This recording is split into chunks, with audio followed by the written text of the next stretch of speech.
어버이 주일입니다. 그래서 여러분들 들어오시면서 다 꽃 꽂으셨지요? 예. 우리 5월 여러분 가정의 달 이렇게 보내고 있는데 여러분 어떻게 가정 행복하십니까? 예. 예. 저희는 별로 대답이 없으신 것 같아요. 예. 우리 첫 주에는 이제 가정의 가치관이 중요하다 이제 이런 말씀을 드렸고, 지난주에는 가정에서 대화를 많이 하자 이런 말씀을 드렸습니다. 그래서 특별히 내가 따뜻한 말하기 참 어렵다 그러신 분들은 동물의 왕국이라도 따라해서 쓰다듬어 주기라도 하고 얼굴도 서로 비비고 손도 잡아주고 그렇게 하시면 좋겠다라는 말씀 드렸는데 해보셨는지 모르겠습니다. 오늘 어버이 주일인데 어버이 주일 말씀을 나누려고 합니다. 이제 그 어버이 주일날 부모님들이 받고 싶은 선물 이런 거 조사하면 여러분 뭐가 1등인지 다 대부분 아시죠? 그죠? 다 상식이 됐습니다. 그래서 받고 싶은 선물 1위는 현금입니다. 현금. 그래서 조사해 보면 한 60% 이상은 다 나는 현금이 제일 좋다. 현금 받고 싶다. 이렇게 대답을 하신다 그럽니다. 그리고 이제 자녀가 부모님한테 하고 싶은 선물 1위, 그것도 똑같이 현금입니다. 그래서 부모님한테 용돈 드리고 싶은 그런 마음인 것이죠. 부모님이나 자녀나 마음이 다 똑같은데, 근데 2등, 받고 싶은 선물 2등, 드리고 싶은 선물 2등은 좀 다릅니다. 자녀가 드리고 싶은 선물 2등은 뭐냐면 뭐 패션 상품, 그러니까 옷, 그리고 뭐 가전, 그리고 효도 관광하는 거, 건강식품, 이런 순으로 이제 나옵니다. 근데 부모님이 받고 싶은 선물 2위는 뭐냐면 효도 상품, 어디 뭐 관광 가는 거 이런 거 필요 없고 그냥 따뜻한 말 한마디, 전화 한 통이면 족하다는 게 2등입니다. 그래서 부모님들은 어떤 마음이시냐면, 이런 조사를 통해서 보면은 너 한 몸 그냥 잘 건사하게 잘 살면 나는 그걸로 족한다. 네가 나한테 특별히 뭐 좋은 옷을 사준다든지 어디 관광을 보내준다든지 그런 거 안 해도 네가 그냥 잘 사는 모습만 나는 바라볼 수 있어도 행복하다라는 게 부모님 마음이라는 거를 우리가 알 수 있습니다.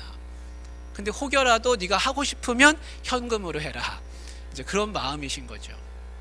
그래서 부모님들은 어떤 마음이신가, 또 어떤 분들이신가, 자식으로부터 많이 받고 싶은 게 아니라 사실은 그냥 자식 잘 사는 모습 보고 싶어 하는 그런 부모님들이라는 것을 알 수 있습니다. 우리는 선물 드릴 때 따뜻한 말씀도 잘 해드리고 또 현금도 많이 드릴 수 있기를 원합니다. 어떤 아들이 돈을 많이 벌었습니다. 그래서 어머니, 제가 이제 어머니 젊게 해드릴게요. 그러고는 어머니 손을 잡고서 강남의 유명한 성형외과로 모시고 갔답니다.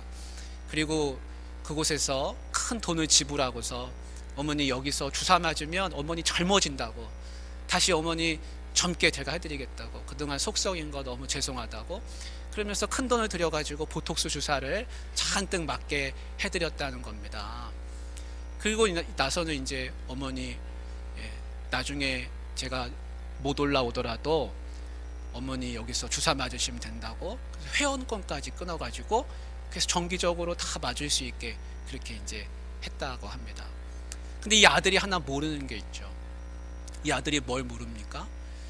얼굴에 생긴 그 주름살은 보톡스 주사 맞으면 어느 정도 필 수는 있습니다. 근데 사실은 이 자식의 속 썩인 거는 뭡니까? 그 속을 썩인 거 아닙니까?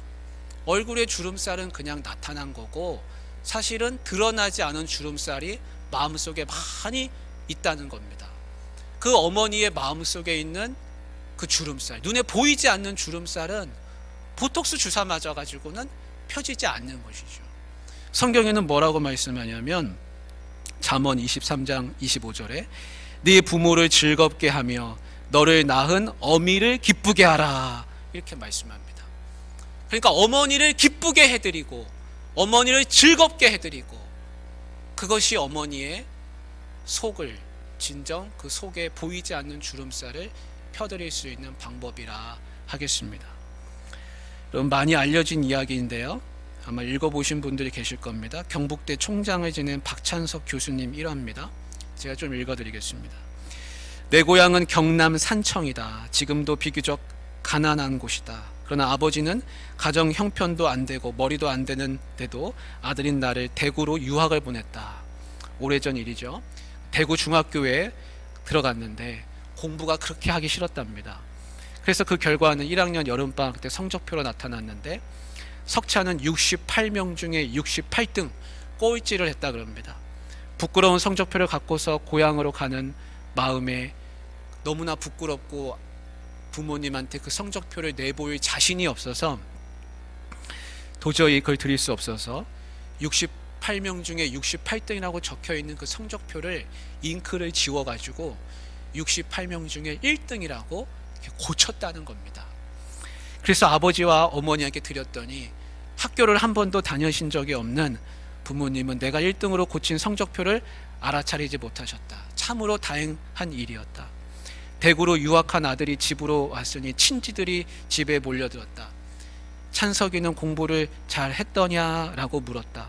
아버지는 앞으로 봐야지, 이번에는 1등을 했는가배 하셨다. 친지들이 명순이는 자식 하나는 잘 두었어, 1등을 했으면 책거리를 해야지 하셨답니다. 당시 아버지는 처가살이를 하셨고 우리 집은 동네에서 가장 가난한 살림이었다. 이튿날 강에서 멱을 감고 돌아오니 아버지는 한 마리뿐인 돼지를 잡아 동네 사람을 모아놓고 잔치를 하고 있었다. 그 돼지는 우리 집 재산 목록 1호였다. 기가 막힌 일이 벌어진 것이다. 아버지 하고 불렀지만 다음 말을 할 수가 없었다. 그리고 밖으로 달려나갔다. 겁이 난 나는 강으로 가서 죽어버리고 싶은 마음에 물속에서 숨을 안 쉬고 버티기도 하고 주먹으로 내 머리를 내치기도 했다. 충격적인 그 사건 이후 나는 달라졌다. 항상 그 일이 머리에 떠올랐기 때문이다. 그로부터 17년 후에 나는 대학 교수가 됐다. 그리고 내 아들이 중학교에 입학했을 때, 그러니까 내 나이 45살이 되던 날, 부모님 앞에 33년 전의 일을 뒤늦게 사과하기 위해서 어머니, 저 중학교 1학년 때 1등은요 하고 말을 시작하려는데 옆에서 담배를 피우시던 아버지가 알고 있었다, 그만해라, 민우가 듣는다 라고 하셨답니다. 그래서 이분이 쓰시기를 뭐라고 썼냐면, 자식의 위조한 성적을 알고도 돼지를 잡아 잔치하시는 부모님 마음을 박사이고 교수이고 대학 총장인 나는 아직도 감히 물을 수가 없다, 이렇게 썼습니다. 여러분, 부모님 마음은요, 몰라도 알아도 아는 척 하지 않으시고 알아도 모른 척 하시고 33년을 아무 말씀 안 하시고 지나가신 겁니다. 근데 부모님들이 어디 이것만 그러겠습니까? 부모님들은 다 알고 계시지만 알아도 속아주고 알지만 모른 척 넘어가고 그냥 받아주고 참아주고 그러면서 기다리시는 것이 얼마나 많이 있겠습니까? 제가 중학교 2학년 때 이런 비슷한 일이 하나 있었습니다. 제 친구가 저한테 오더니 성적표를 고치자는 겁니다. 그래서 어떻게 고치냐 그랬더니 자기가 컴퓨터로 그걸 고칠 수 있다, 나는 기술이 있다 그럽니다. 너 왜 고치냐 그랬더니 부모님이 성적 몇 등 안에 들어가면 용돈을 얼마에 주기로 했다는 겁니다. 그래서 그걸 받으려고 성적표를 고쳐서는 저한테 보여주는 겁니다. 그래서 너도 고치라고, 내가 고쳐줄 거라고. 나는 됐다고. 만약에 그때 한번 고쳐봤다고 한다면 지금까지 얼마나 애를 먹고 있겠습니까? 근데 부모님들은 그것만 그런 게 아니라 다 알고도 모른 척 넘어가는 게 아마 셀 수 없이 많이 있을 거라는 겁니다. 이것이 부모님의 은혜인 것입니다. 근데 부모님만 그러십니까? 사실은 부모님 은혜나 하나님 은혜는 똑같은 것이죠. 하나님도 똑같이 다 알고 계시지만 모른 척 지나가시고 말씀하지 않으시고 그리고 징계하지 않으시고 참아주시고 속아주시고 그렇게 기다리시는 것이 얼마나 많이 있겠습니까? 부모님 마음이나 하나님 아버지의 마음이나 똑같다고 할 것입니다. 성경에 보면은 모세가 하나님께 질문하는 장면이 있습니다. 제가 사람들한테 가면 하나님이 누구냐고, 누가 너를 보냈느냐고 물을 텐데 제가 하나님을 뭐라고 소개하면 좋겠습니까? 하나님께 여쭈니까 하나님이 하시는 말씀이 나는 스스로 있는 자이니라 하시는 구절이 성경에 이제 나옵니다. 그래서 사람하고 하나님과의 큰 차이점이 있습니다. 하나님은 스스로 계시지만 사람은 절대 스스로 있지 않습니다. 사람은 어떻게 있습니까? 사람은 부모님으로부터 낳음을 입어야 존재할 수 있습니다. 그래서 부모님으로부터 낳음을 입으면서 이 땅에 태어나고, 그렇게 태어남과 동시에 부모님께 속한 사람이 됩니다. 그래서 성경은 나의 창조주이신 하나님, 내가 속해 내 생명을 주신 하나님께 내가 속해 있음을 알으라, 하나님을 경외하라, 그렇게 말씀하고, 네가 태어나면서부터 속한 낳음을 입은 부모님을 공경하라, 이렇게 또한 말씀하고 있습니다. 그래서 성경은 뭐라 말씀하냐? 하나님을 경외하고 부모님을 공경하는 것이 사람의 마땅한 도리라는 것입니다. 어떤 한 큰 나무가 있었습니다. 이 나무가 높이 자라는데 점점 땅에서 이제 멀어지는 겁니다. 이렇게 높이 자라다가 가지가 쭉쭉 뻗어나가고 잎이 풍성해지고 열매를 맺고 꽃을 많이 맺게 됐습니다. 그리고 자랑하기를 내 가지를 자랑하고 꽃을 자랑하고 무성한 잎을 자랑했습니다. 근데 자랑하지 않는 게 하나 있습니다. 그게 뭐냐면 땅속에 박혀있는 뿌리입니다. 뿌리. 자기가 시간이 지나니까 자기의 양분이 뿌리에서 오는 것을 다 잊어버리고 눈에 보이는 가지와 잎과 꽃과 열매만을 마구 자랑하더라는 겁니다. 사람도 마찬가지입니다. 사람도 자기의 양분이 어디에서 오는지를 알아야 됩니다. 사람은 양분이 어디에서 오느냐? 사람은 나무처럼 뿌리에서 오는데 그 뿌리가 무엇인가 하면 나에게 생명을 주신 하나님이 내 생명 근원의 뿌리라는 것입니다. 그리고 나를 낳아주신 부모님이 또한 나의 뿌리이십니다. 그런데 사람은 종종 이 어리석은 나무처럼 자기가 어떻게 컸는지를 잊어버려서 자기를 양육해 주신 부모님을 잊어버리고 자기의 생명 근원이 되시는 하나님을 또한 부정하며 살기도 합니다. 제가 예전에 알던 그 집사님은 젊을 때, 연세가 많으신데 젊은 날에 심장 수술을 하셔서 이 심장에 기계를 하나 부착하셨는데 거기에는 작은 배터리가 달려있다 그러시면서 이 배터리 다 끊어지면, 다 소진되면 나는 하늘나라 갈 거라는 말씀을 농담처럼 웃으면서 종종 하셨습니다. 근데 그 집사님만 그런 게 아니라 모든 사람이 다 똑같은데 하나님이 배터리가 되어주셔서 내 생명을 유지시켜 주시고 생명이 뛰게 하시고 피가 돌게 하시기 때문에 내가 기동하며 살아가는 것이지 내가 혼자 힘으로 살아가는 것이 절대 아니라는 것입니다. 그래서 하나님이 되시는 그분이 내 생명의 근원이라는 것을 절대 잊으면 안 됩니다. 그리고 또한 내가 이 땅에 태어난 것은 부모님으로부터 낳음을 입어서 태어났고 양육을 받았기 때문에 이렇게 살아가는 것이지 내가 혼자서 하늘에서 뚝 떨어지고 땅에서 솟아 나온 것이 절대 아니라는 것입니다. 그래서 창조주 없는 피조물이 없듯이 부모 없는 자녀가 없고 모든 관계의 시작은 이 부모님을 통해서 다 이루어지게 되어 있습니다. 내가 형제를 만들 수 있습니까? 그렇지 않습니다. 부모님이 계셔야 내게 형제가 생깁니다. 내가 친지가 저절로 생길 수 있습니까? 그렇지 않습니다. 부모님이 계셔야 또한 친지도 생깁니다. 그래서 모든 것이 다 부모님을 통해서 이루어지는 것입니다. 이 땅에 태어나서 내가 맺는 모든 관계의 시작은 부모님이었고 부모님을 통해서 다 이루어지게 하셨습니다. 그것뿐만이 아니라 하나님은 부모와 자식 간에는 서로 생명을 지켜줄 수 있는 원리를 심어주게 하셨습니다. 심어 놓으셨습니다. 그게 뭐냐면 우리 예전에 농경 문화에서는 품앗이라는 게 있었습니다. 그래서 이웃집 논에 가서 논을 매주고 또 내 논 차례가 되면 사람들이 와서 내 논을 또 봐줍니다. 그렇게 품앗이를 잘하는 사람이 농사를 잘 짓게 됩니다. 근데 인생에도 품앗이가 있다는 겁니다. 내가 어릴 때에는 누가 품앗이를 해주냐? 부모님이 나한테 품앗이를 해주는 겁니다. 그래서 내가 양육을 받아서 클 수가 있습니다. 그리고 내가 나이가 들어서 연로한 상황이 돼서 이제는 거동하기가 어렵고 힘들게 되면 누가 나한테 품앗이를 해줄 것인가? 나의 자녀가 내게 품앗이를 해주는 겁니다. 그래서 부모와 자식 간에는 서로 이렇게 인생 품앗이를 해주게끔 하나님이 원리를 만들어 놓으셨고, 이 원리대로 살면 부모도 행복하고 자녀도 행복하게 된다는 것입니다. 우리가 에베소서 6장 1절부터 3절 말씀을 읽었는데 같이 한번 읽어보겠습니다. 자녀가 부모님을 섬길 때 어떤 복을 받는지 함께 보겠습니다. 같이 시작.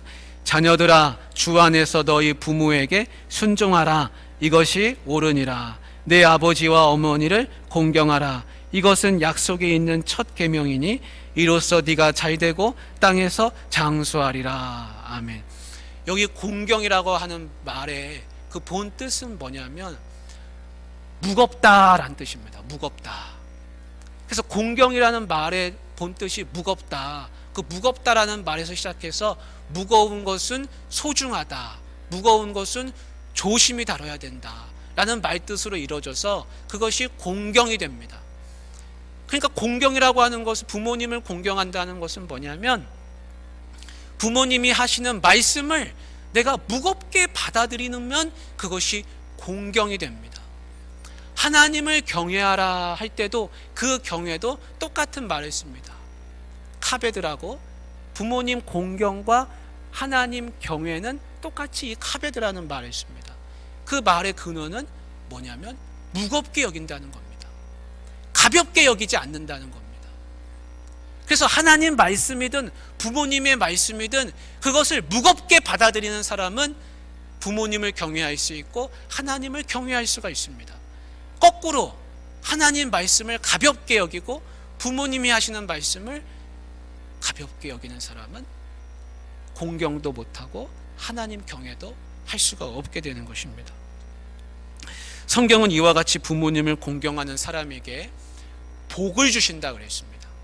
그래서 오늘 말씀에 보면 이것은 약속 있는 첫 계명이니 이로써 네가 잘되고 땅에서 장수하리라 그러셨습니다. 이 말씀이 똑같이 출애굽기에도 나옵니다. 우리 출애굽기 20장 12절인데 자막으로 보여주셔서 같이 한번 읽어보겠습니다. 내 부모를 공경하라. 그리하면 내 하나님 여호와가 내게 준 땅에서 네 생명이 길리라. 아멘.